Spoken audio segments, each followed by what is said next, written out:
$29 million to strengthen the political landscape in Bangladesh. যুক্তরাষ্ট্রের president Donald Trump দেশটির আন্তর্জাতিক সহায়তা সংস্থা USAIDর বাংলাদেশের রাজনৈতিক পরিকাঠামো শক্তিশালী করতে দেওয়া $29 মিলিয়ন তহবিলের যৌক্তিকতা নিয়ে প্রশ্ন তুলেছেন। তিনি কেন বাংলাদেশ এবং অন্যান্য দেশের পরিস্থিতি নিয়ে মাথা ঘামাবেন? অবাক হয়ে সেই প্রশ্ন তুললেন। ভারতীয় সংবাদ মাধ্যম টাইমস অফ ইন্ডিয়ার খবরে বলা হয়, স্থানীয় সময়ে গতকাল শুক্রবার মার্কিন অঙ্গরাজ্যগুলোর গভর্নরদের কর্ম অধিবেশনে ভাষণ দেওয়ার সময় ট্রাম্প অভিযোগ করেন, বাংলাদেশের রাজনৈতিক পরিকাঠামো শক্তিশালী করতে $29 মিলিয়ন একটি প্রতিষ্ঠানকে দেওয়া হয়েছে। তিনি আরও বলেন, সেই অর্থ এমন একটি প্রতিষ্ঠানকে দেওয়া হয়েছে যার নাম কেউ শোনেইনি। $29 মিলিয়ন তারা চেক পেয়েছে। কল্পনা করা যায়? বিস্ময় প্রকাশ করেন ট্রাম্প। রান্নায় আমার ভালোবাসা Jamuna gas stove. Jamuna gas stove, আধুনিক, নিরাপদ ও দীর্ঘস্থায়ী। প্রেসিডেন্ট বলেন, আপনার একটা ছোট্ট প্রতিষ্ঠান আছে, এখানে ওখানে $10,000 করে পান, আর তারপর হঠাৎ যুক্তরাষ্ট্রের সরকারের কাছ থেকে $29 মিলিয়ন পেয়ে যান। ওই প্রতিষ্ঠানে মাত্র 2 জন লোক কাজ করে। 2 জন। আমি মনে করি তারা খুব খুশি, খুব ধনী হয়ে গেছে। শিগগিরই তারা একটা নামকরা বিজনেস ম্যাগাজিনের কভারে চলে আসবে, কারণ তারা বেশ সফল।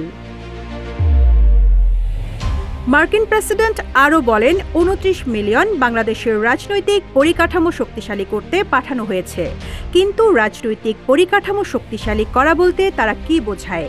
$20 মিলিয়ন রাজস্ব ফেডারেলিজমের জন্য, $19 মিলিয়ন নেপালের জীববৈচিত্র্য সংরক্ষণের জন্য, $47 মিলিয়ন এশিয়ায় শিক্ষার মান উন্নয়নের জন্য। এসব নিয়ে আমি মাথা ঘামাবো কেন? প্রশ্ন ছুড়ে দেন তিনি। সম্প্রতি মার্কিন ব্যবসায়ী ও টেসলার প্রধান নির্বাহী ইলন মাস্কের নেতৃত্বাধীন ডিপার্টমেন্ট অব গভর্নমেন্ট এফিসিয়েন্সি ঘোষণা দিয়েছে, তারা মার্কিন সরকারের বিভিন্ন সংস্থার ব্যয় পর্যালোচনা করছে।